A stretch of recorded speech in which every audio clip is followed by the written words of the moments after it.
시청자 여러분 안녕하세요. 부자 멘토 조민기입니다.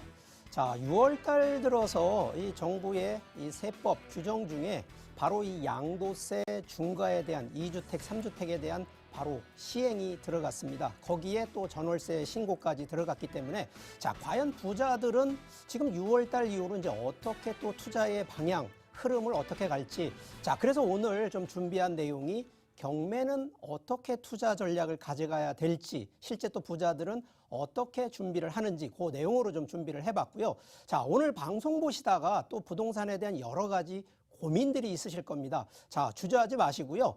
바로 전화 주시면 되겠습니다. 02-2638-3956번으로 전화 주시면 저희가 상담을 해드리도록 하겠습니다. 자, 오늘도 이 내용이 상당히 좀 유익한 내용이기 때문에 채널 고정하고 지켜봐 주시면 좋겠습니다. 네, 오늘 준비한 내용.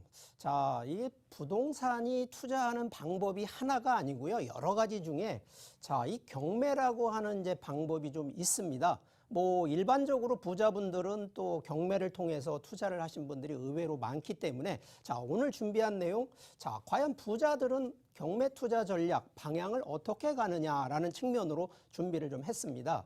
자, 실제 자, 부동산 중에 이 경매 투자를 보통 생각하시는 부분들, 자, 일반 분들이 생각하시는 거, 자, 경매 최고로 싸기 때문에 경매한다. 자, 과연 이게 맞는 인식일까? 자, 이런 부분들은요, 실제 입찰 경쟁률을 보면 최근에 아파트 입찰 들어가신 분들 보면 자, 이 100%를 넘는 거로 낙찰료 받으시는 분들이 많습니다. 오히려 이럴 때에는 최고로 싸다?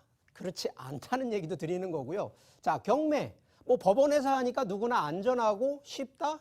그렇지 않을 겁니다. 이것도요, 권리 분석, 경제성 분석을 하지 않고로 접근하셨다가는 이거 바로 발목 잡히는 경우가 있고요. 자, 경매. 특히나 정부 규제 정책에서 자유로울까요? 자, 이런 부분도 실제 주택은 암만 경매라 하더라도 규제 정책 들어가고요. 자, 토지 같은 경우에도 토지 허가 구역으로 묶이지 않은 경우라 그러면 충분히 문제가 없고요. 자, 또 하나 경매는 경기와 무관하게 수익 창출이 가능하냐? 자, 이것도요, 숨겨진 위험성이 의외로 많은 거고요. 자, 경매. 무조건 경매하면 돈을 벌까요? 자, 이 부분도 실제 신중한 검토, 특히나 경매 전문가뿐만 아니라 부동산 전문가한테 반드시 확인할 건 좀 확인하셔야 되는데, 자, 그 내용을 좀 일단 살펴보면, 자, 부자분들은 이 체크하는 내용을 가만히 좀 살펴보면, 자, 첫 번째가 일단 권리 분석을 철저히 하는데, 자, 권리 분석에는요, 이 말소 기준 권리라는 부분이 있습니다. 왜 그러냐? 실제 법원에서 낙찰을 받게 되면 인수가 되는 경우가 있고 말소가 되는 게 있는데, 가능하면 말소되는 쪽이 많은 게 유리한 거고요. 인수를 받으면 결국은 내가 받은 낙찰가에 추가 금액이 더 들어가기 때문에 이거 손해보는 거고요.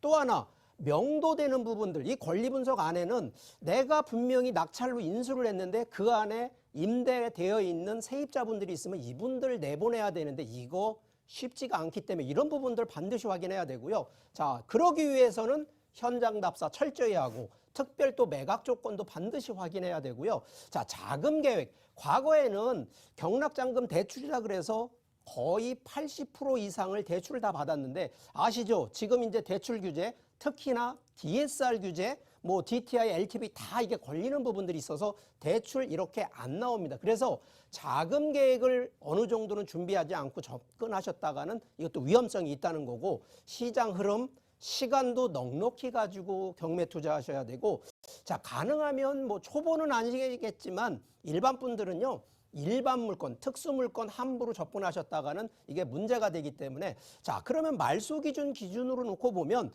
자, 우리가 가장 확인할 수 있는 부분은 바로 이 등기부거든요. 자, 등기부에는 이렇게 표시되는 내용들이 있으니까 당연히 등기부 열람을 해보면 표시되니까 오케이 확인이 되는데, 자, 이게 등기부에 표시 안 되는 것이 있습니다. 바로 이 법정지상권, 유치권, 선순위 임차권 같은 경우에는 자, 이런 거 표시가 안 되니까 확인할 길이 없죠. 그래서 이런 부분들 현장 답사를 통하는데, 좀 더 세부적으로 얘기를 들어보면 자, 이 경매 분석이 쉬운 일이 아닌 건 분명합니다. 그러다 보니까 우리가 등기부상에 나와 있는 이런 부분들은 일반 분들은 확인이 다 되는데, 자, 등기부에 표시가 안 되는 부분들은 과연 이거 확인할 길 어렵거든요. 그래서 현장이나 법원에 가서서 반드시 이 부분들 확인 열람 다 하셔야 되는 거고요.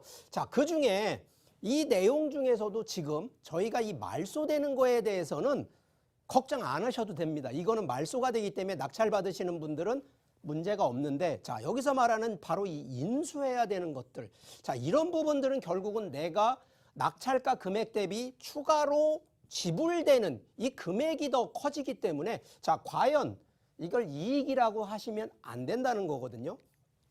자, 그러다 보니까 실제 그러면 투자를 할 때 경매에서 일단 가장 우량 물건으로 투자할 수 있는 이런 선정하는 방법들을 좀, 자, 구체적인 목표 설정이 좀 필요합니다. 자, 우리가 일반 투자도 그렇습니다만 과연 아파트를 경매로 받을 때 내가 그러면 거주 목적으로 갈 것이냐, 수익률을 따질 거냐, 투자에 대한 뭐 중장기적으로 가치를 보고 투자할 거냐라는 이런 부분에 대해서는 반드시 목표를 정해놓고 경매에 참여를 하셔야 되고요. 자, 가능하면 제가 이 부분은 자신이 익숙하고 잘하는 지역을 공략하라는 거는 뭐 누가 여기 돈 되는데 자기도 모르는 지역 가서 이거 함부로 하셨다간 이런 부분들이 이제 권리 분석이라든가 현장 답사를 철저히 하시면 문제가 없는데, 자, 이런 부분들은 보통은 돈이 된다라고 하니까 이 광범위한 지역, 그렇지 않다는 거죠. 그러다 보니까 실제는 지역 공략 잘 하셔야 되고, 자, 이거 경매 신청권자가 1순위이면서도 제1금융권인, 자, 요런 내용들 반드시 확인하셔야 되는 거는, 자, 아시겠지만 제2, 제3금융권에서 대출에 이런 분 들어간 것보다는 제1금융권이 된 거는 일단 아시겠지만 검증된 물건입니다. 대출이요, 심사가 상당히 까다롭기 때문에 제1금융권에서 대출해준 경매물건이라 그러면 일단 물건이 우수하다라는 것을 반증한다라는 얘기가 되고요. 가능하면 또 하나, 감정평가 금액이 저평가되어 있는 물건. 자, 이유는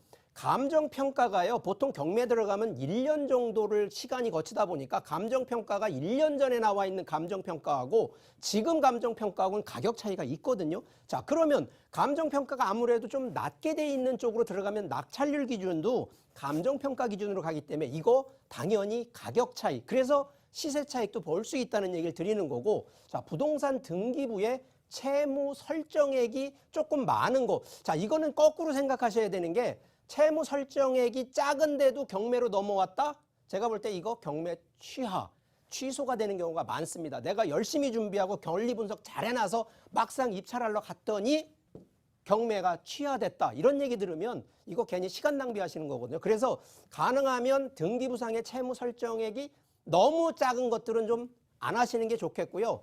채권액, 감정가 대비 많은 것들, 자, 이런 부분들은 경매 취하라든가 이런 부분들이 조금 중단되지 않기 때문에 이런 부분 같이 보셔야 되고, 자, 임차인 보증금이 좀 많은 거는 낙찰을 받더라도 임차인들이 나가질 않고 그대로 눌러앉기 때문에 이거는 가능하면 내 돈을 적게 가면서 이 보증금은 그대로 바로 들어가기 때문에, 그래서 이런 부분들 보시면 되고요. 상가 건물 같은 경우에도 낙찰 후 임대 재계약을 통한 수익성 부분이 유리하기 때문에 가능하면 이전하기, 이런 것들은 실제 내보내는 명도 쪽이 아니라 그대로 임차인을 끌어안고 가는 쪽이기 때문에 투자하는 데는 상당히 유리한 부분이 되겠다라는 점을 설명드리니까, 자, 이 우량 경매 물건 상당히 이게 제가 설명은 쉽게 합니다만 실제 선정할 때는 좀 어려움이 있기 때문에 이런 부분 잘 보셔야 되고요. 자, 우리가 투자에 대한 컨셉 중에 제가 항상 이 원칙과 기준을 얘기를 드리거든요. 자, 그런데 우리가 보통 돈을 벌려고만 생각을 하시거든요. 자, 그런데 부동산은 우리가 주식처럼요, 오늘 샀다 내일 파는 물건이 아닙니다. 그러다 보니까 실제 시간에 대한 컨셉을 반드시 고려하시라는 얘기도 곁들이니까, 자, 부자들은요, 급하게 절대 안 합니다. 항상 시간적인 거를 고려해서 투자한다는 생각을 좀 항상 명심하시고요.